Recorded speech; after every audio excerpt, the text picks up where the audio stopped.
de tratamiento y complicaciones en la parte de traumatología. La especialidad de traumatología ha avanzado mucho en estos últimos 20 años. ¿Por qué? Porque se encuentra muy ligada a la parte tecnológica. Entonces, cada una de las empresas ha empezado a crear nuevo material con un fin, facilitar al traumatólogo y obviamente darle una mejor calidad de vida a los pacientes que presentan esta patología. Si hablamos un poquito de importancia, creo que este videito que corre por las redes es bastante gráfico como para poder pensar por qué es importante la parte de traumatología.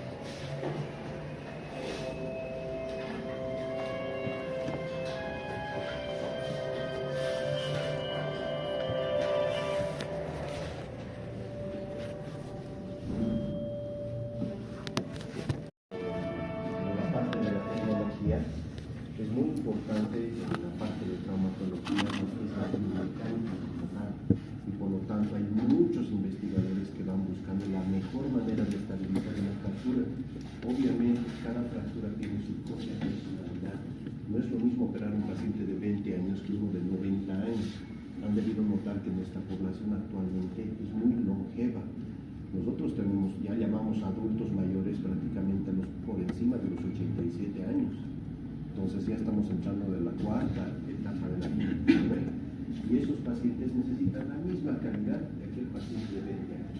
¿Por qué? Porque son personas más independientes, ya no son pacientes que son completamente dependientes de la familia. Entonces todo eso ha hecho de que en la parte de traumatología estos últimos 20 años se vaya incrementando la evolución en cuanto a material de osteosíntesis, en cuanto a técnicas, desde la más simple, como hemos visto, la fractura de clavícula, hasta la más compleja, como son las cirugías de prótesis de cadera.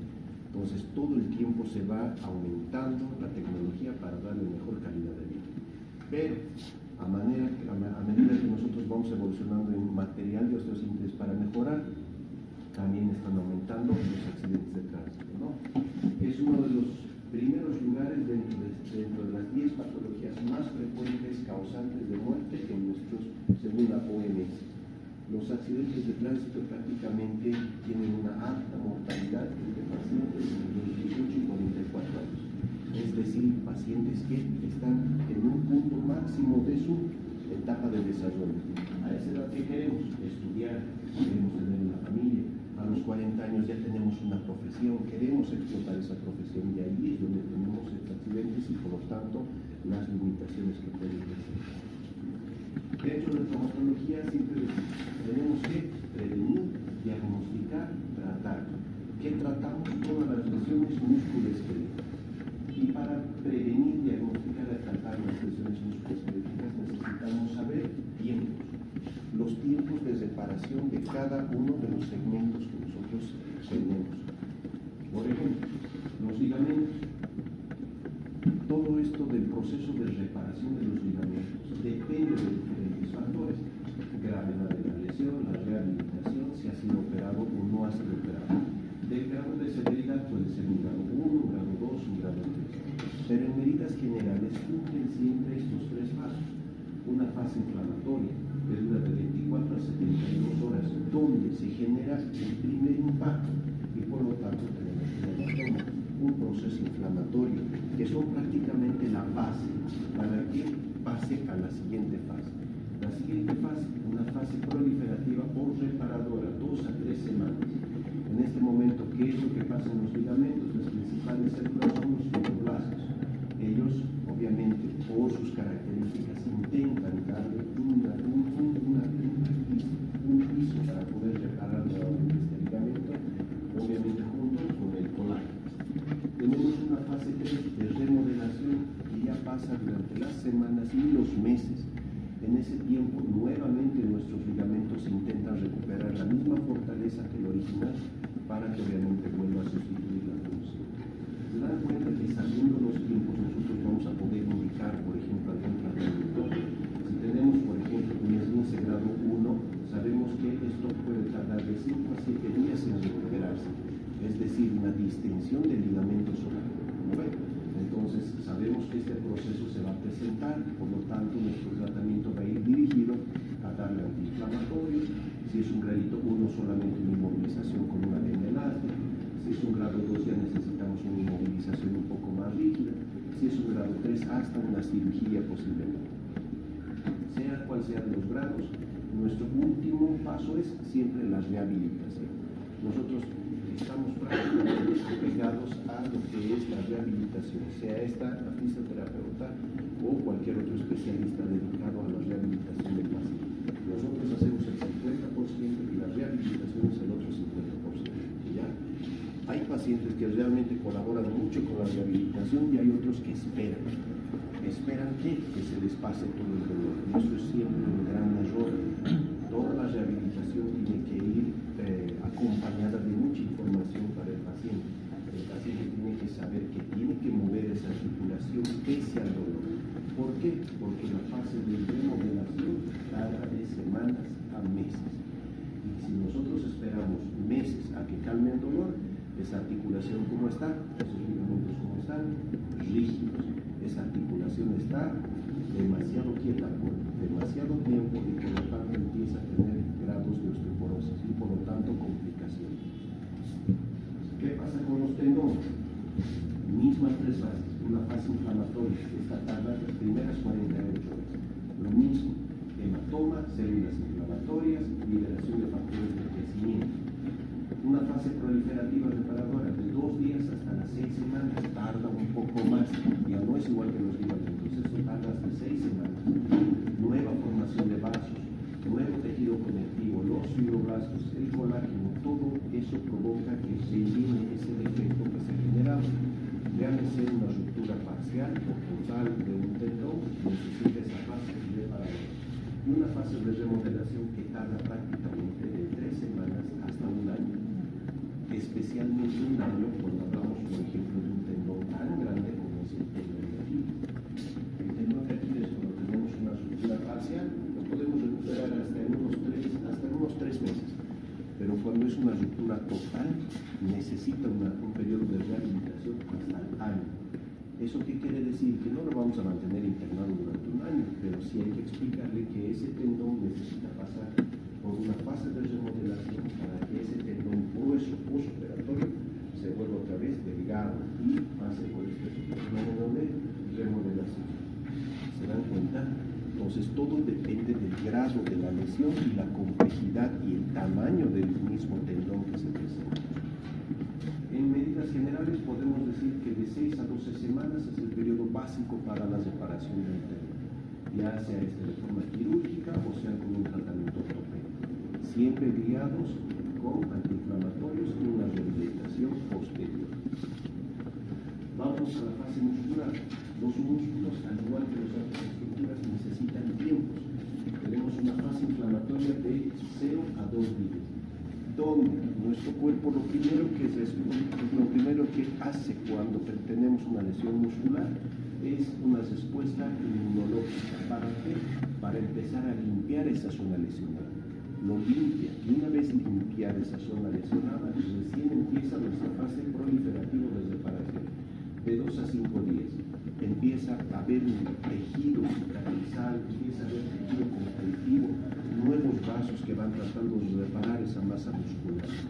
Y tenemos una fase de remodelación de 6 a 15 días. ¿Se dan cuenta? Es corto. Las lesiones musculares muy rara vez se operan. Realmente tiene que ser un deportista, alguien que realmente necesite ese músculo, y la ruptura tiene que ser total y tiene que ser aguda para que nosotros podamos repararlo. La mayoría de las veces son desgarros fibrilares, son desgarros parciales, en las que el cuerpo mismo se hace cargo de esa lesión, ¿no? Bien importante indicar al paciente factores individuales, la edad del paciente, importancia del descanso necesario, la nutrición, hidratación. En este caso, si se dan cuenta, no hay en ningún momento inmovilización. No hay por qué inmovilizar una lesión muscular. La mayoría de las lesiones musculares necesitan antiinflamatorios, una rehabilitación precoz y posteriormente fortalecimiento de ese músculo. No se olviden que ese músculo es sustituido por un tejido cicatrizante, y si nosotros no hacemos un fortalecimiento muscular, se queda como tejido cicatrizante y no avanza en la siguiente fase de remodelación, donde se convierten en fibras musculares iguales que las originales. ¿Qué pasa en el hueso? En el hueso es un poco más delicado. Las fases de reparación del hueso inflamatoria, donde se genera un hematoma de 0 a 7 días. Un callo blando. El callo blando es muy importante porque le da prácticamente el piso para la siguiente fase, que es la angiogénesis, 2 a 3 semanas. Un callo duro, prácticamente a los 3 a 4 meses, estamos hablando de una remodelación ósea desde las 6 semanas hasta un año. Este tipo de tiempos se los adapta a los adultos. Los niños son mucho más rápidos en la fase de formación del callo óseo. Si podemos ver este videito, podemos ver ahí el trauma, inmediatamente se genera el hematoma. Dentro del hematoma, que se generan las células pluripotenciales, empiezan a diferenciarse los fibroblastos, fibrocitos, osteoblastos, osteocitos. Entonces, a través de los condrocitos se empieza a generar una plantilla de tejido cartilaginoso, que es prácticamente, como se ha dicho, la base para la siguiente fase, que es la angiogénesis. Necesitamos que pasen por este sector arterias, venas, que vayan llevando la nutrición necesaria para los osteocitos. Una vez que ha pasado esta fase de angiogénesis, ya tenemos puentes, donde tenemos los osteoblastos y los osteocitos.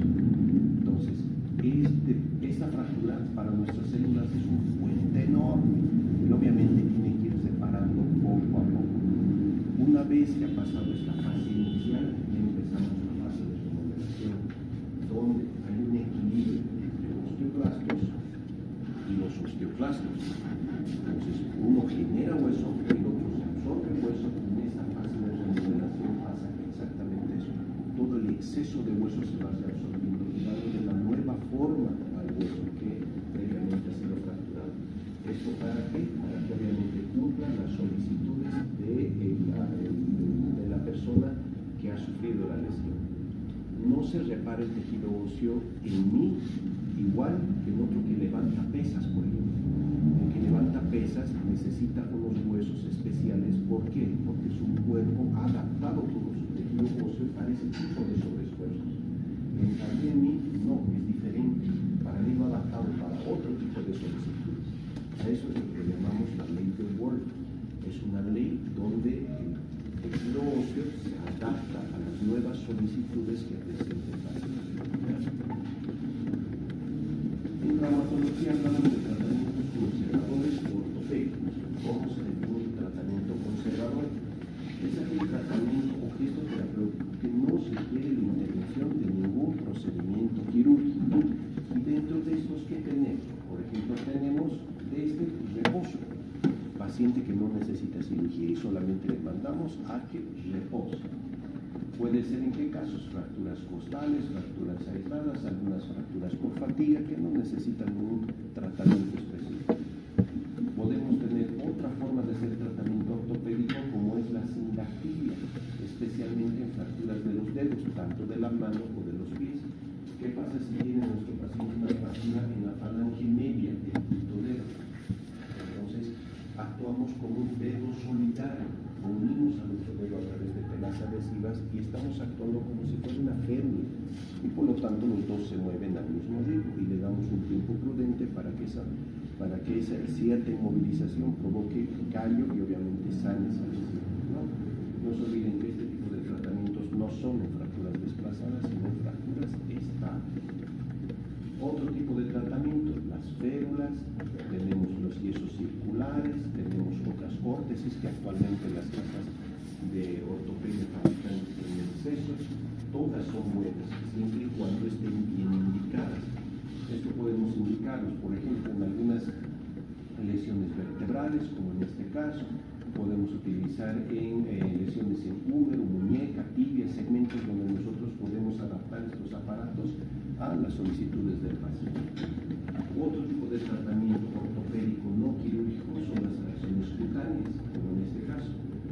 Son inmovilizaciones provisionales, son para calmar el dolor, son para evitar la hemorragia, y son obviamente preoperatorias muchas veces para evitar contracciones musculares y que durante la cirugía nosotros no tengamos que hacer mucha actividad laboriosa para reducir la fractura. Generalmente se utiliza en niños. En los adultos ya tenemos la tracción transesquelética, donde nosotros colocamos un clavo Kirchner a través de diferentes estructuras. Podría ser la tuberosidad anterior, ¿Cuál es el objetivo? Distraer, traccionar, hacer de que calme el dolor, cohibir todo lo que es una hemorragia y obviamente preoperatorio para una cirugía más fácil. ¿No ves? Ese es un tratamiento ortopédico. Pero también tenemos los tratamientos quirúrgicos.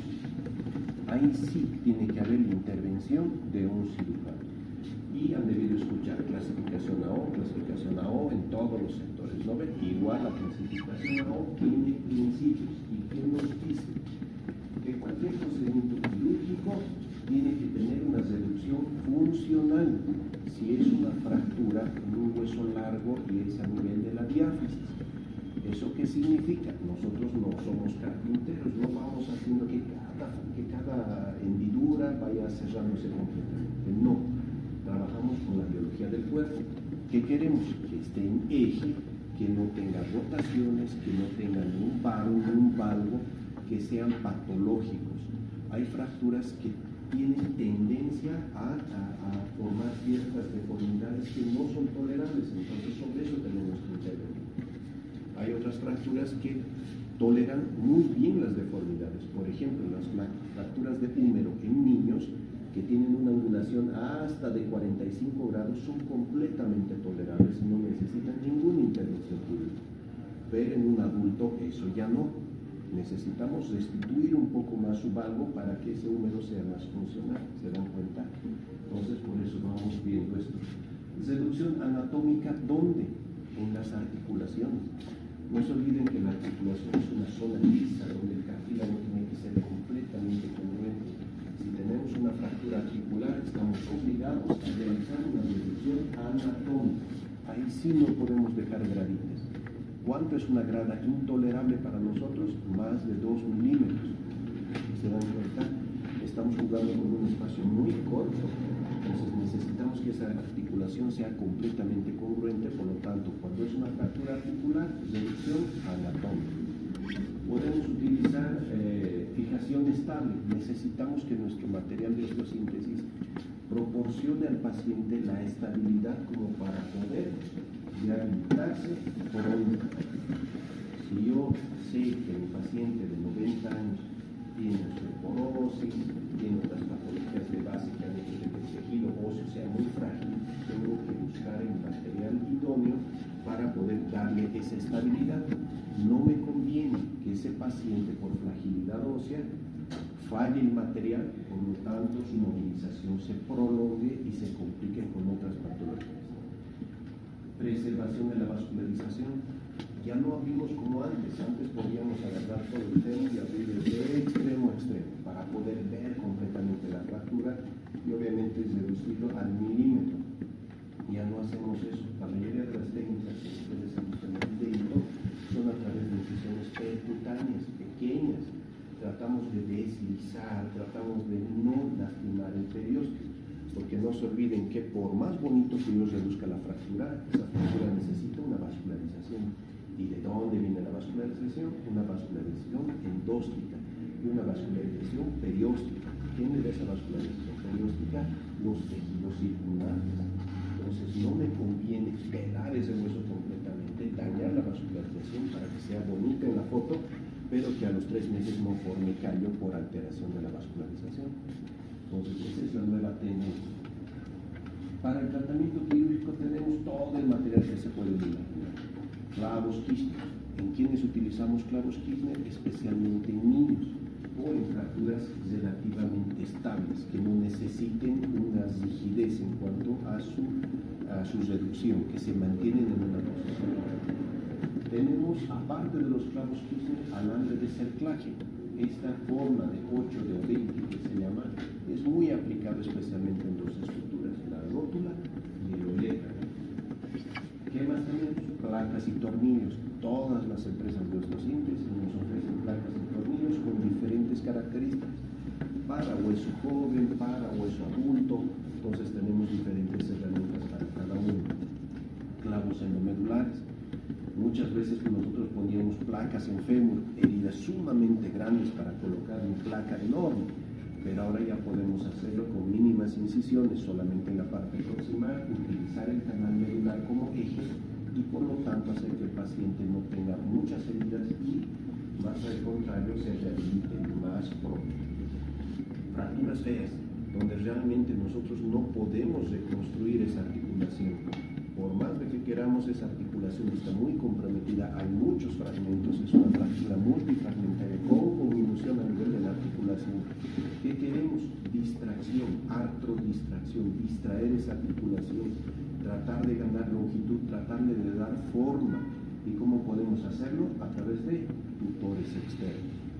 Aparatos, han debido ver ustedes pacientes que caminan con sus fierros. En ese caso ustedes tienen que pensar, ese paciente o ha sufrido una fractura expuesta o tiene una fractura grave, por algo está con esos tutores externos y no tiene un material interno que esto pueda ocultar. No todo es bonito, no todos los pacientes igualito vuelven a pintar el pecho, no. Hay pacientes que se complican y por lo tanto nosotros tenemos que estar atentos a las complicaciones en la parte de traumatología. Hay complicaciones inmediatas, lesiones vasculares, lesiones neurológicas, sean causados por el evento quirúrgico o previo al evento quirúrgico. No se olviden que el tejido óseo, cuando se fractura, genera estípulas y esas estípulas son sumamente cortantes. Nosotros nos pinchamos el guante al momento de tratar de reducir con las manos. Entonces los tejidos ahí adentro también sufren ese tipo de agresión. Y hemos visto que las arterias y los nervios son los principales. Shock hipovolémico, fractura de pelvis, una fractura de pelvis abierta, en libro abierto, secuestra hasta casi 3 litros de la volemia. Entonces estamos con pacientes hemodinámicamente muy inestables. Síndrome compartimental, 2 sectores que hay que tener miedo. Fractura supracondilias en el superior, supracondilias en el superior y de la corteza iliaca, muy atentos, y especialmente pacientes en los que han sufrido un mecanismo por aplastamiento. No es lo mismo que venga una movilidad, me choque, me bote unos cuantos metros, versus que el minero esté con una carga y le caiga todo una piedra, digamos, y que quede aplastado por un determinado tiempo. Muchas veces este minero que sufre un aplastamiento no tiene fractura, ni una fractura, pero se puede complicar con síndrome compartimental. ¿Por qué? Porque se lastima piel, grasa, tejido muscular, estructuras blandas que tienen un máximo grado de confianza, es decir, se puede distender hasta cierto punto. Y si vence este cierto punto, empieza a generar demasiada presión en las estructuras internas, arterias, venas, nervios, y por lo tanto tenemos lesiones graves.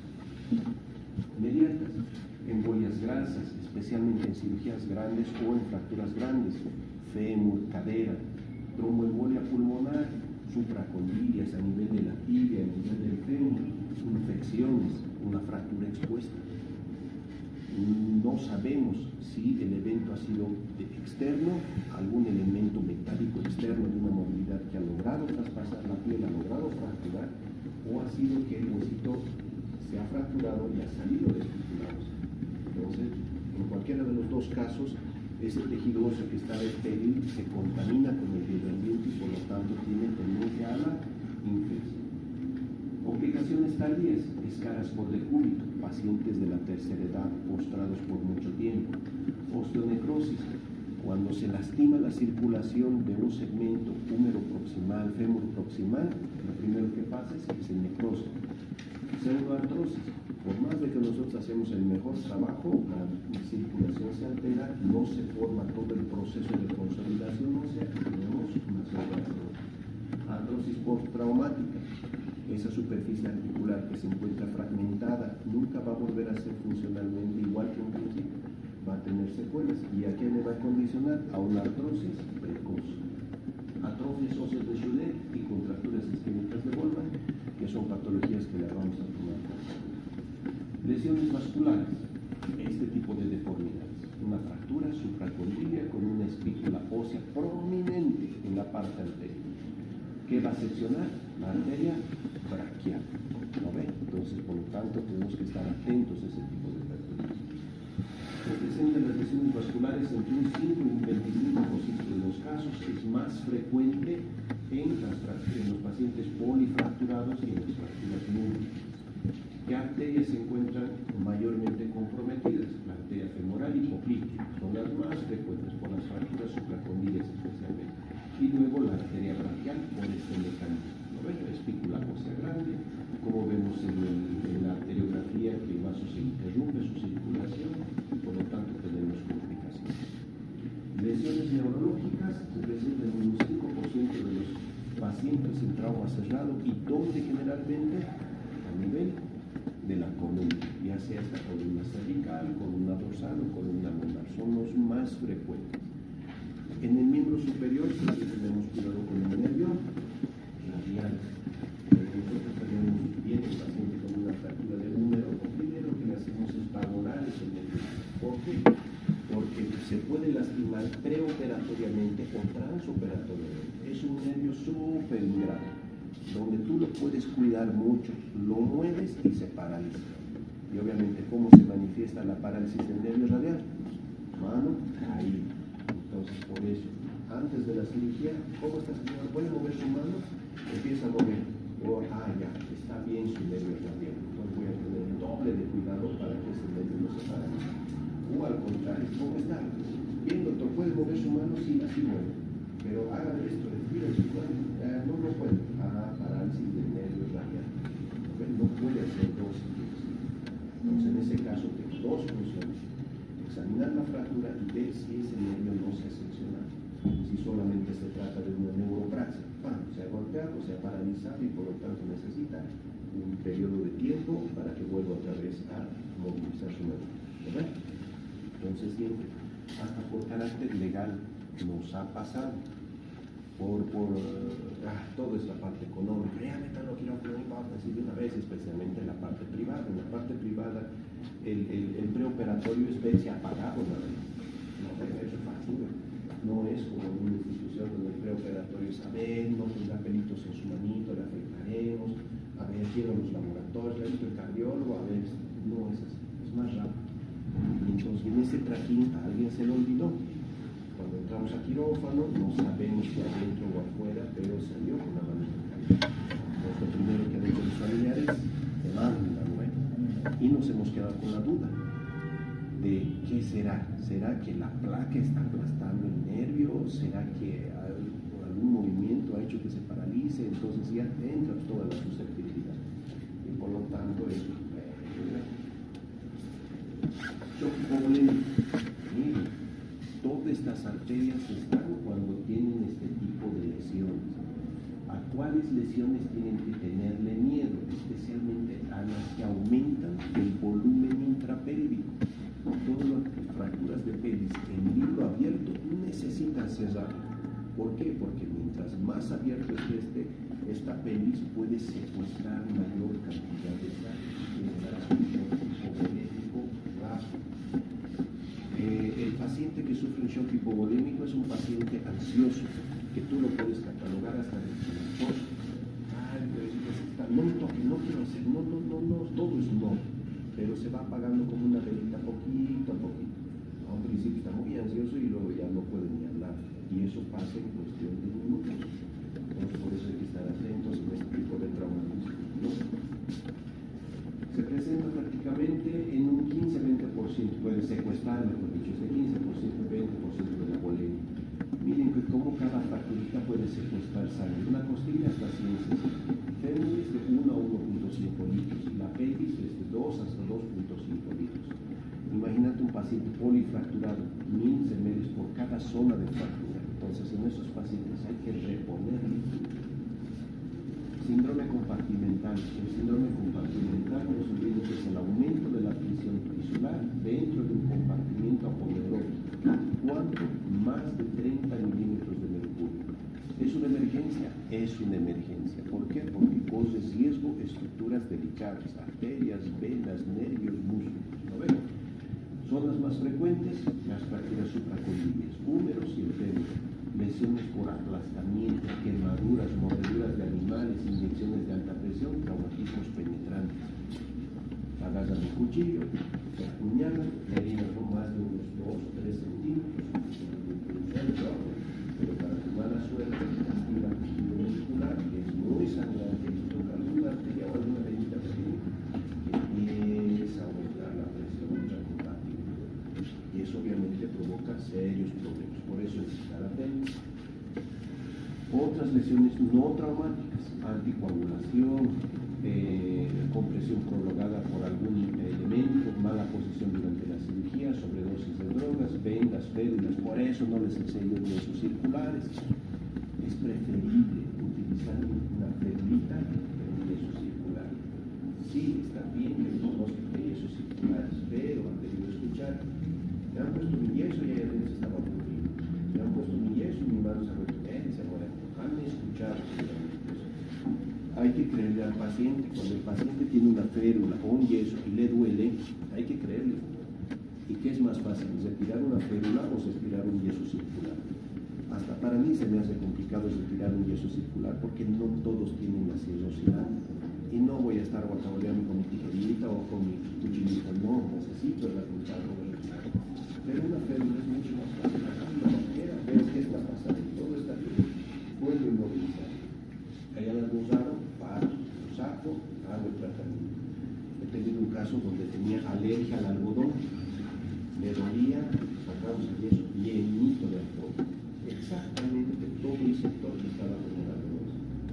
Entonces, uno empieza a pensar y dice: caray, no todos los pacientes responden igualitos. Hay algunos que se pueden complicar, por lo tanto, tengo que creerles si realmente les duele.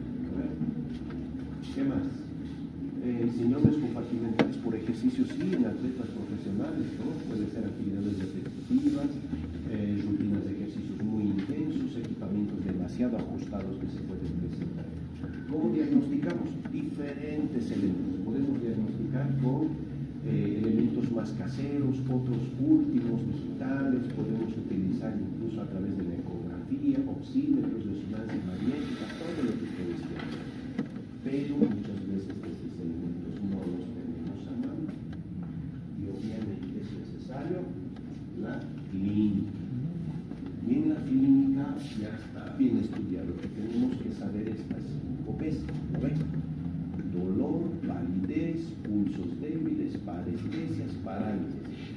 Entonces, de estas 5 P's, nosotros tenemos que ver cuál es el mandatorio, cuál realmente nos tiene que indicar qué está pasando con este paciente. ¿Cuál creen que es el más importante? Parálisis, parestesias. Estos pulsos, tal vez los pulsos, ¿no?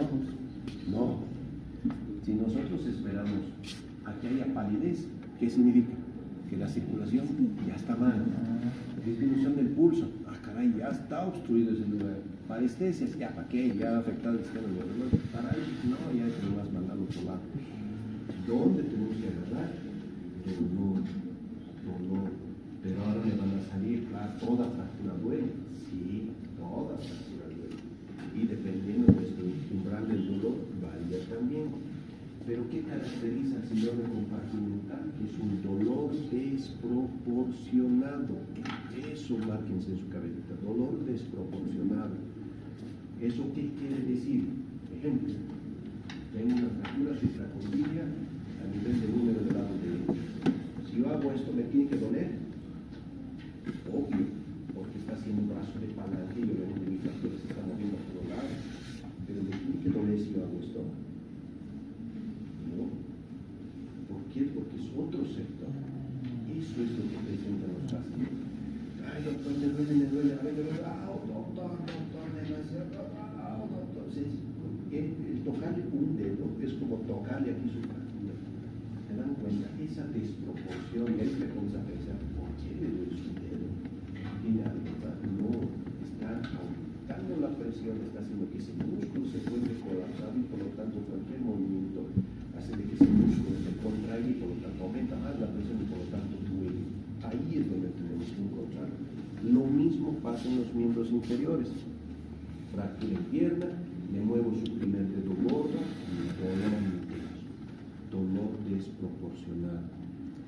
Pacientes que tú puedes decir: no, creo que es por la analgesia, le ponemos más, le ponemos ketorolaco, tramadol, le ponemos un metanizol más carachoritas, un chinchón, le ponemos morfina. ¿Te das cuenta? No tenemos que llegar a ese nivel, tenemos que creerle al paciente y tenemos que estar atentos a estos. ¿Por qué? Porque después ya se cursa, ¿no? Diagnosticado el síndrome compartimental, ¿cuál es el tratamiento? Fasciotomías amplias, heridas enormes. Este es un bracito, ¿lo ven? Tengo que hacer que todo ese compartimento muscular esté libre, que esa arteria, que ese nervio, que ese músculo ya no esté bajo presión, sino se relaje. Y por lo tanto tengo que hacer heridas enormes. No es el tratamiento antiinflamatorio, es abrir ese compartimento que está pidiendo auxilio. En miembros inferiores, igual, compartimentos en el pie, compartimentos en la pierna. No se olviden que tenemos que empezar a recordar nuevamente anatomía y decir cuántos compartimentos hay en la pierna. 3, hasta 4. Los posteriores tienen los dedos, entonces eso es lo que tenemos que ver. Ir buscando, cuando hacemos las heridas grandes, vamos buscando.